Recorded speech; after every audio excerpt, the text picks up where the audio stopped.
Okay, welcome guys. So we are still going to continue with our class for continuity of functions, and today is of course 6th April.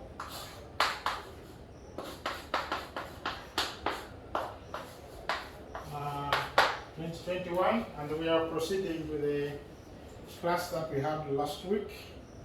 So I'm actually just going to continue from where I stopped, and we are going to start with the theorem. And the theorem says that let f be defined on an interval open. On an open interval containing the number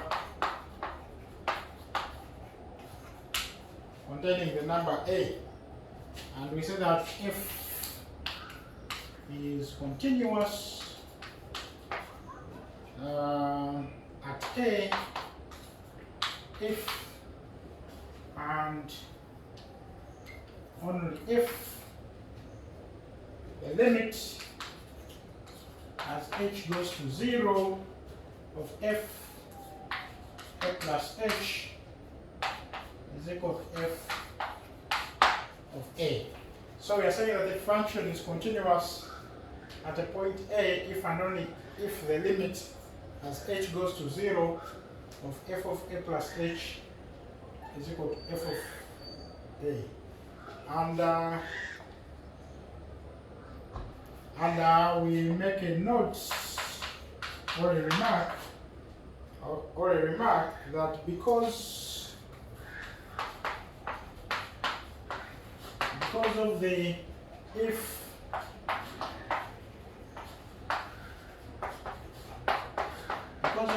and only if statement, because of the if and only if statement in this theorem, this statement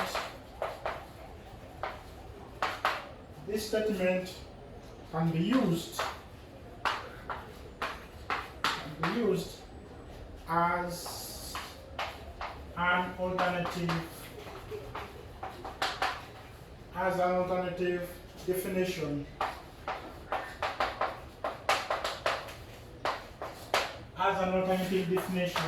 of continuity. And by the way, you guys can actually see this statement where it comes from. Is that remember continuity? Remember that f is continuous. F continuous at a if the limit as x tends to a of f of x is equal to f of a. Remember, this is basically what the definition of continuity was. But now, if we say let h to be equal to x minus a. So if h is x minus a, then as x tends to a, then h will tend to 0. That means we can replace the limit on the left-hand side, where we have the limit x tends to a, we put there the limit as h goes to 0, and where there is x, we put from this formula, we can see that x is going to be h plus a, or a plus h, so that we can say this is the same as the limit as h goes to 0, f of a plus h. And we have an example we can use here.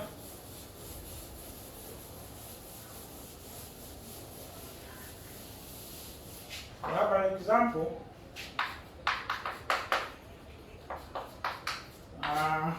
We can say that show that fx, which is equal to sin x, is continuous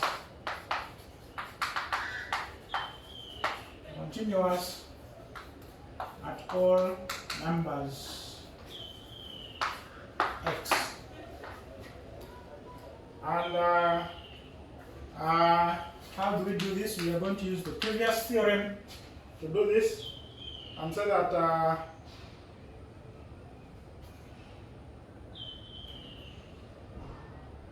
note that first of all this is sine x, so f is defined for all x in R. We all know that the sine function is continuous, is defined everywhere, because for any x you can always compute the sine. Now we can say that let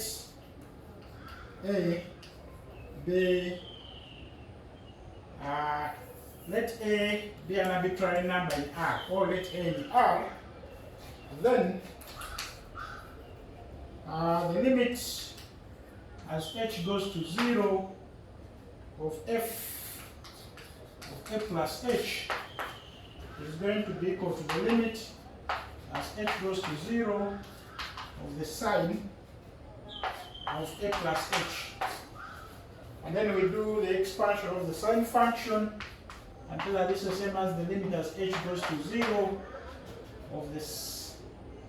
What is the sine a plus h? This is sine a cos h plus cos a sine h. And we can see that since the limit as h goes to 0, anything without h is like a constant in this expansion. So this is a constant, this is a constant, so we can actually write this. We can write this as the limit as h goes to 0. In fact, we can write this as sine a, the limit as h goes to 0 of cos h, and we say plus cos a, the limit as h goes to 0 of sine h. That's basically what it means, but we all know that limit as h goes to 0 of cos of h, this is going to be 1, whereas the limit as h goes to 0 of sine h, this is going to be 0, so that in fact this is the same as sine a, which is equal to f of a. And since a is just an arbitrary number, we can say that f is continuous on R. And now we go to another theorem, a very important one. Very important theorem we go to, which is the intermediate value theorem.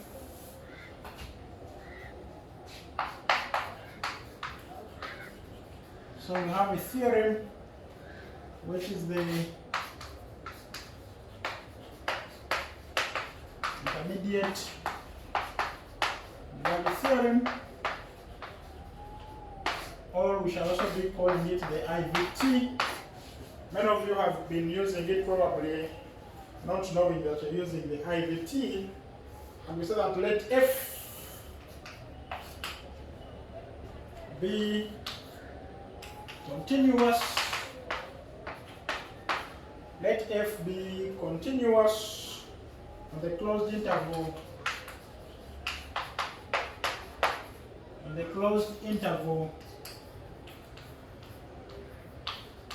AB, and now with f of a not equal to f of b, with f of a not equal to f of b, and we say that let d be any number, let d be any number between f of a and f of b. Now you know why they shouldn't be the same. Let be any number between f of a and f of b. Then then there exists at least one number C. Then there exists at least one number C in the interval AB with f of C is equal to B. This is basically the IVT, and the IVT is actually an existence theorem. It guarantees the existence of a number C between A and B. It guarantees the existence of this number C between A and B. Although this theorem, of course, does not tell you how you can find the C, but it tells you that so long as f is continuous and then there is a number D between f of A and f of B, then there should be a C in the domain for which, between A and B, for which f of C is equal to B. Maybe what I should note, or what I should state, is that some remarks is that all this theorem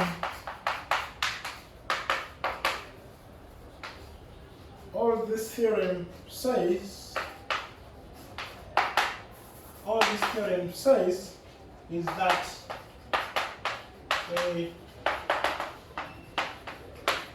that a continuous function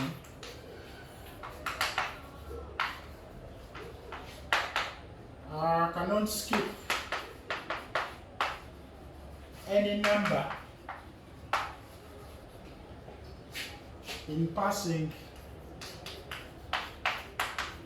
any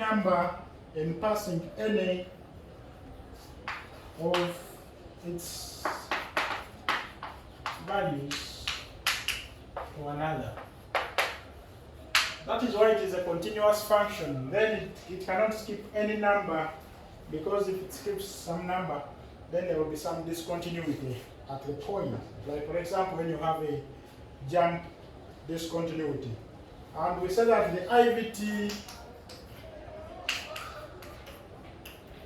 is an existence theorem.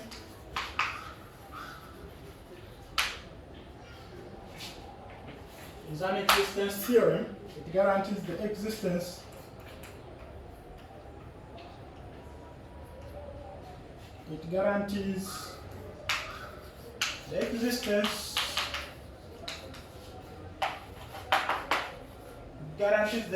of the number C, though it does not say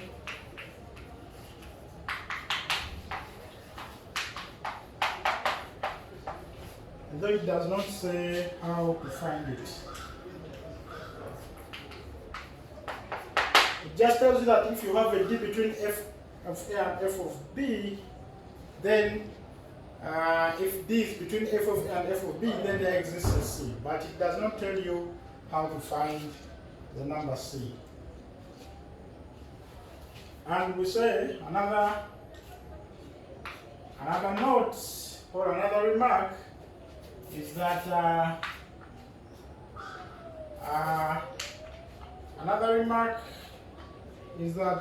it also guarantees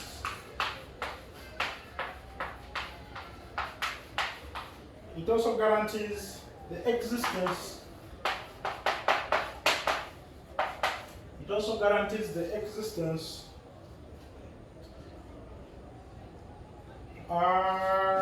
I've actually done that. It also guarantees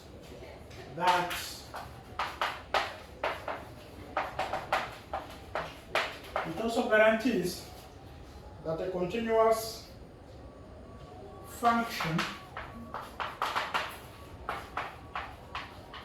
cannot change sign without becoming zero at some point. Without becoming zero at some point. Actually, many of you guys have used this in high school, for example, when you say that does the function, given this function, can you show that this function has a root between 1 and 2? And in that case, for you guys, what you do, you get the number 1, you substitute it in f. You get the number 2, you substitute it in f. And if 1 is positive, 1 is negative, then there should be a point between 1 and 2 for which the function is actually 0. And that comes from the intermediate value theorem.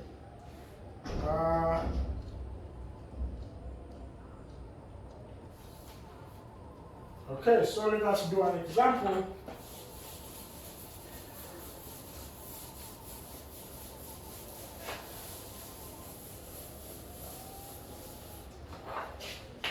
An example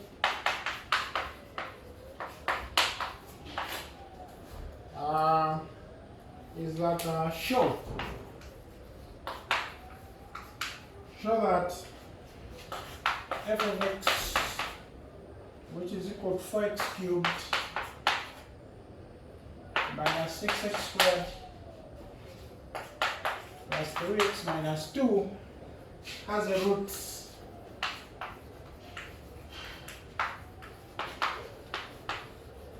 root between 1 and 2.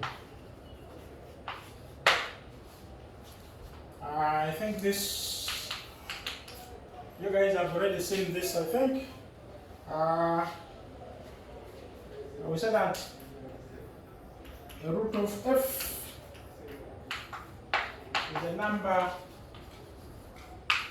is a number x for which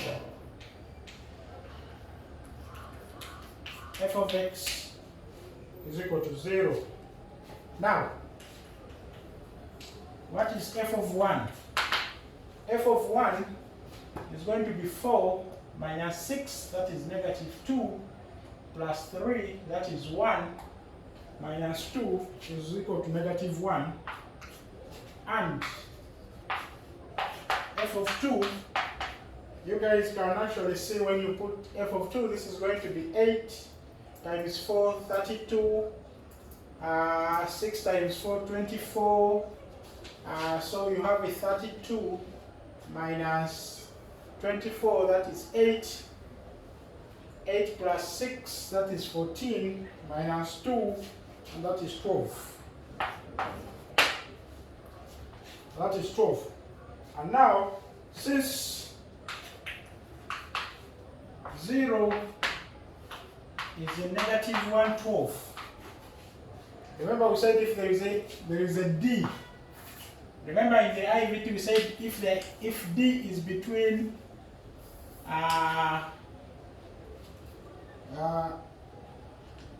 since d is between f of a and f of b, if d is in that interval, since 0, then there exists a c in AB such that f of c is equal to b. That's basically what the IVT says. So in this case, since 0 is in between negative 1 and 12, by the IVT, there exists a number c between 1 and 2 such that f of c is equal to 0. And therefore this guarantees the existence of a root, or it shows that the function actually has a root between 1 and 2. And another example we can give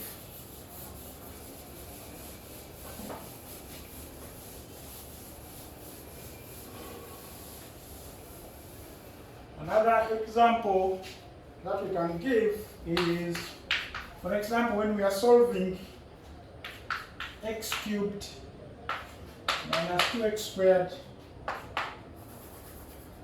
minus x plus 2 greater than 0.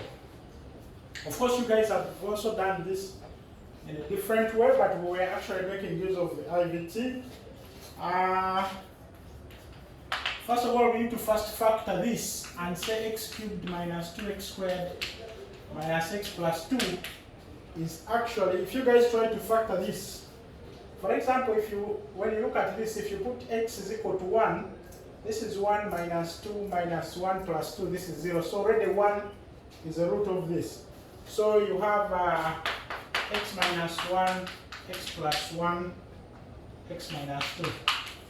You guys can actually confirm that this is the factored form for this. And now, when we factor, then we can actually find the roots of this function. And we say, so the function f of x, which is equal to x cubed minus 2x squared minus x plus 2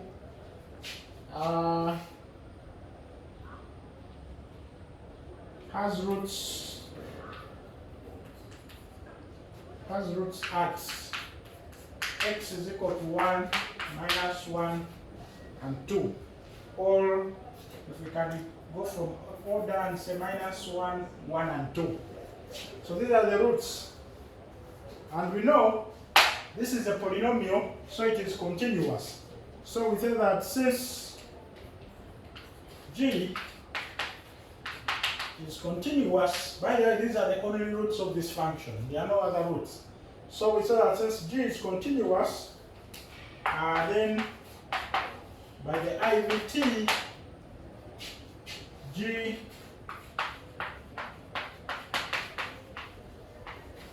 cannot change sign.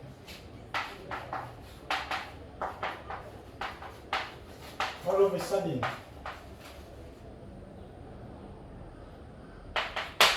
G cannot change sign all of a sudden. We can only change sign when it is going through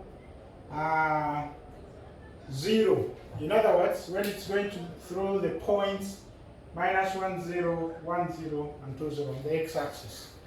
So, what does it mean? So, because these are the only roots, then it means that at any intervals, for example, the interval from minus infinity to negative 1, g has one sign. Because if g is both positive and negative on that interval, then there should be also another root in that interval. But we have said that these are the only roots of g. So g has got one sign.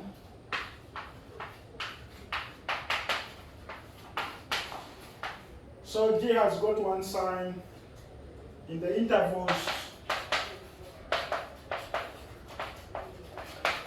G has got one sign in the intervals minus infinity minus 1, comma, minus 1 to 1, comma, 1 to 2, and 2 to infinity.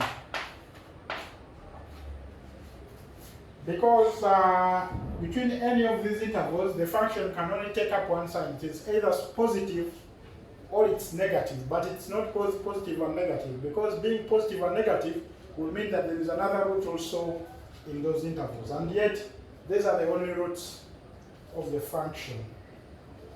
Therefore,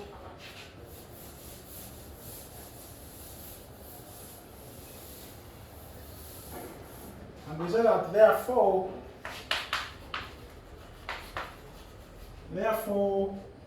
it is enough. It is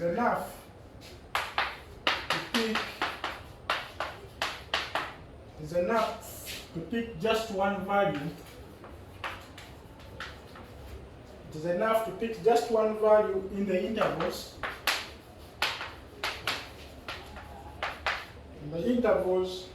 And test for the sign of g. For the sign of g. Therefore, it is enough to pick just one value and test for the sign of g. And this is basically what we do is that, so we say this is our interval, and then we can say, okay, what is our test point? And then we can say sine of g.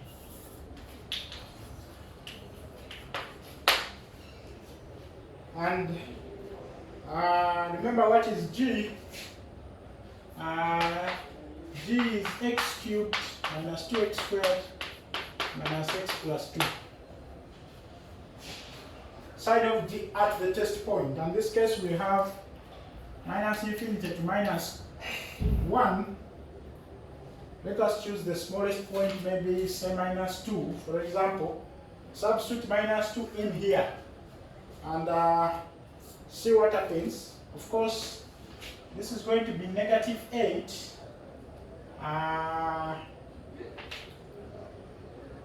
Yep, this is going to be negative 8. Negative 8, this is going to be 4 minus 8. Negative 8 minus 8, that is negative 16. Negative 16 plus 2.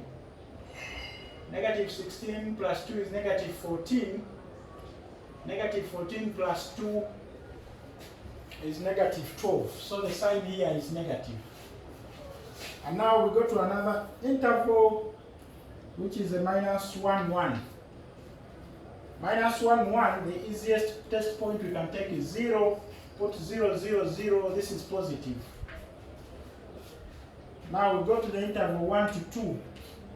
1 to 2, the easiest point is 3 over 2, or 1.5. When you go to 1.5, put it here. See the sign, you will actually find that this sign is negative. And then 2 to infinity, pick a point. 2 to infinity, and let us pick a point like 3. And when you put 3 here, you find that actually this is positive. Therefore, the solution is this and this.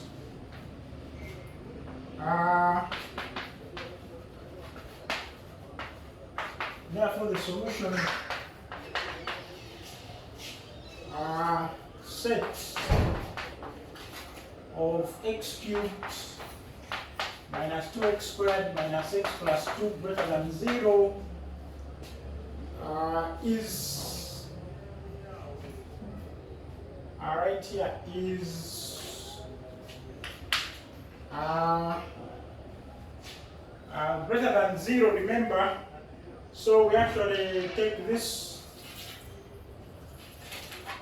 and this.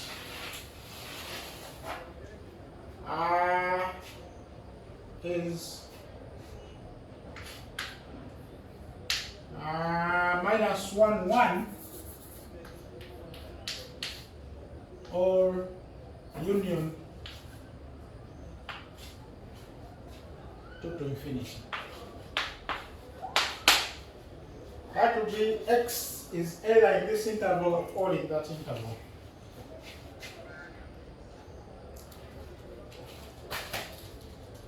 We go to another theorem.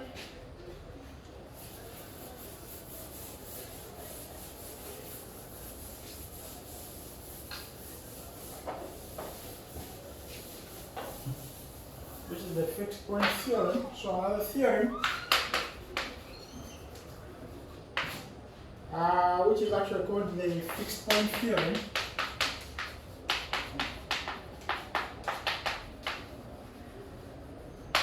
This is also very popular in mathematics.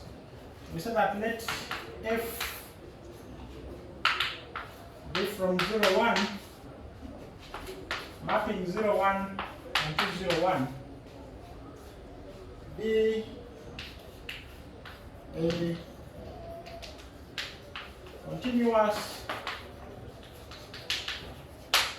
a continuous function, then there is at least then there is at least one point or one number, one point C, that is fixed by F. That is for which f of C is equal to C. This is the fixed point theorem, is that if you have a continuous function mapping this closed interval 0, 1 into the closed interval 0, 1, then there has to be at least one point in this interval that is mapped onto itself. In that there is at least one point that is fixed.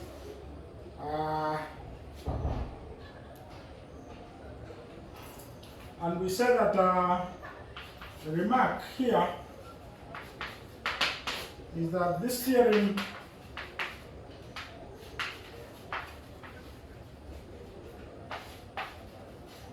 says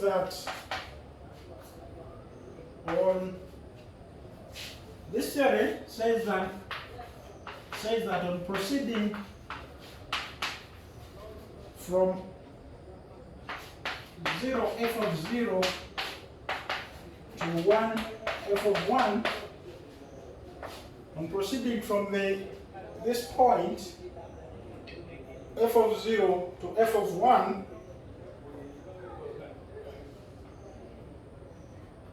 the line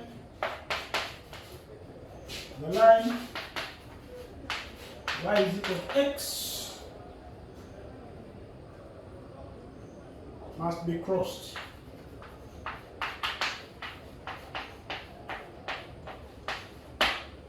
The line y is equal to x must be crossed. There is a proof here. Maybe let us give this proof and then have an exercise. I have to. There is a proof for the fixed point theorem.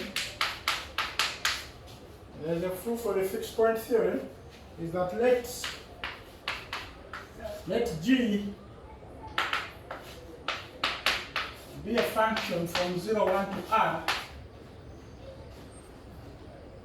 be defined by G of x is equal to f of x minus x. F of x minus x. Then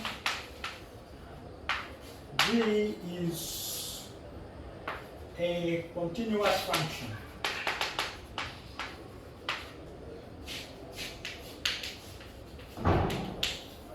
Then G is a continuous function. And you guys know why? G is continuous because it is a difference of two continuous functions. Now, assume f of 0 is not 0 and f of 1 is not 1. The reason we assume this is because if f of 0 is 0 or f of 1 is 1, then we would have already got those as the points that are fixed by the fixed point theorem. So we assume that these are actually not the fixed points. Now, G of 0 will be equal to f of 0 minus 0. And this is going to be greater than 0. Why? This is going to be greater than 0 because we have said that f of 0 is not 0.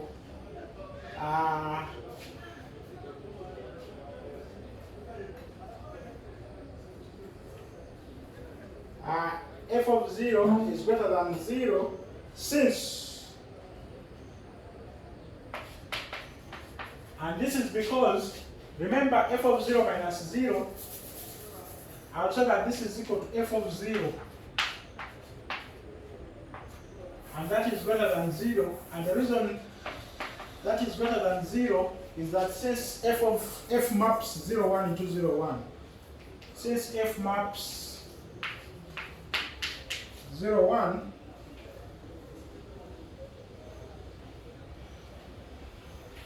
since f maps into 0, 1. So because f maps into 0, 1, if f of 0 is not 0, then f of 0 has to be positive.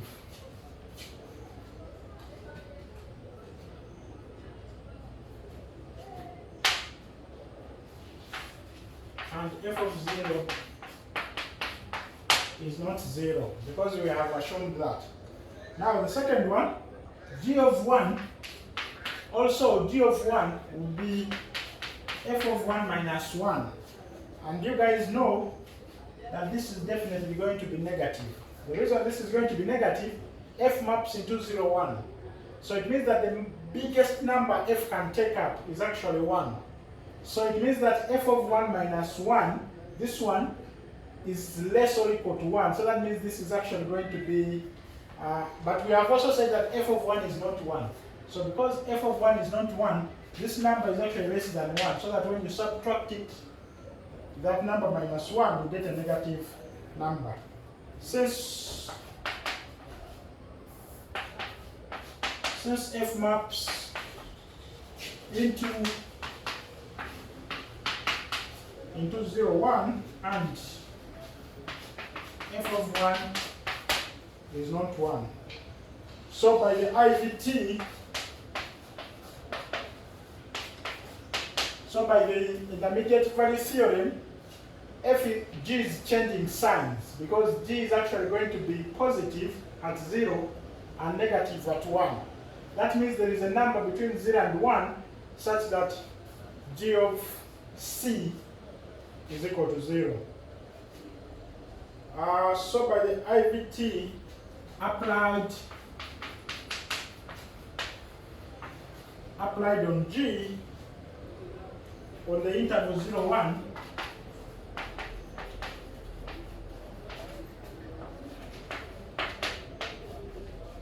so by the intermediate value theorem applied on the function g on the interval 0, 1, there exists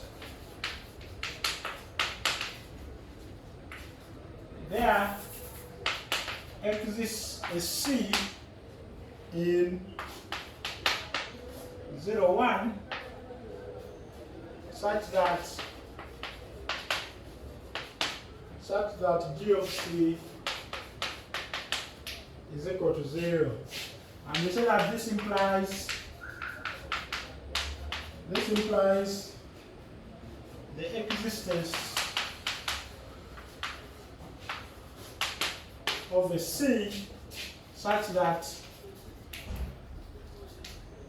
f of c is equal to c. This actually proves our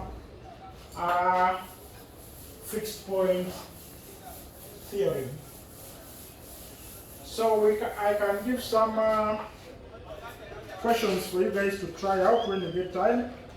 You can actually always message me in case you have any questions on the given questions. And so I'll say exercise, or I'll just put it up here.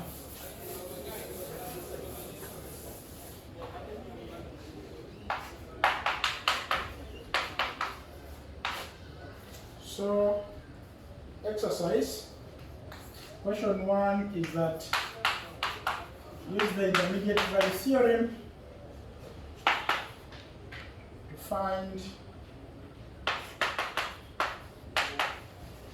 the interval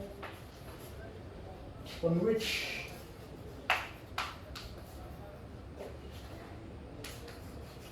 the values of f are strictly positive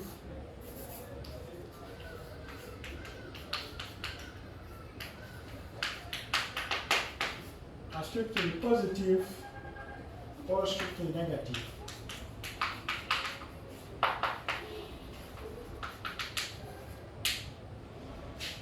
part A, you have the f of x x squared minus 4x minus 5. Now all you have to do is to, for example, find the roots of the function and then create the intervals using these roots that you have found. And because the function is continuous, for example, this is a polynomial that is continuous, it means that in the intervals you have created, the function is either strictly positive or strictly negative, because the function is only 0 at the roots of the function. B, f of x is equal to 9 minus x squared. C, f of x is x cubed minus 3x minus 2. D, f of x is x cubed plus 2x squared minus x minus 2. And E is f of x is equal to sine pi x.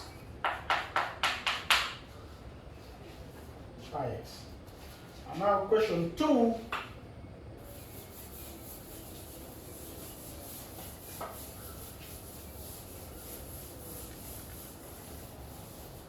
Question 2 is solve the inequality. Solve the inequality using the IVT. Part A is x minus 3, x plus 1 less than 10. B, x plus 6 greater than negative 8. C, x squared plus x less than 0. D,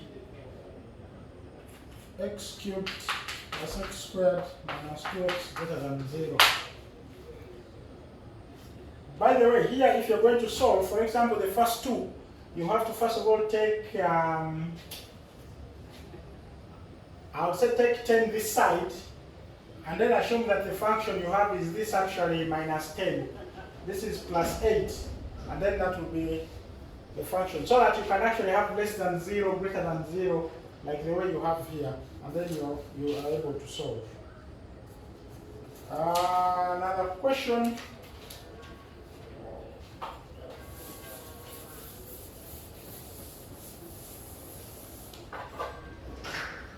Question 3 is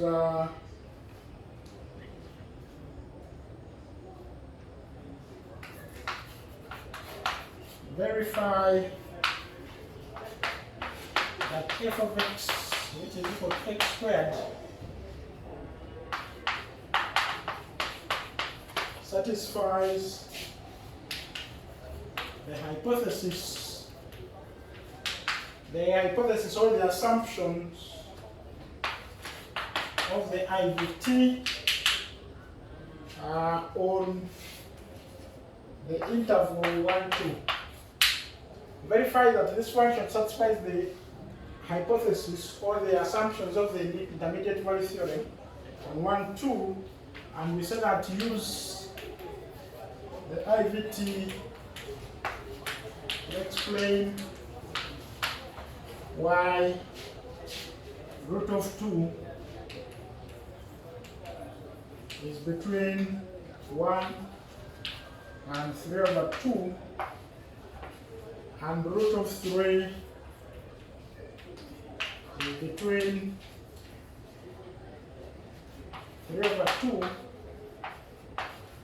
and 2. And then question 4 is proof that x power 5 minus 4x cubed minus 3x plus 1 is equal to 0.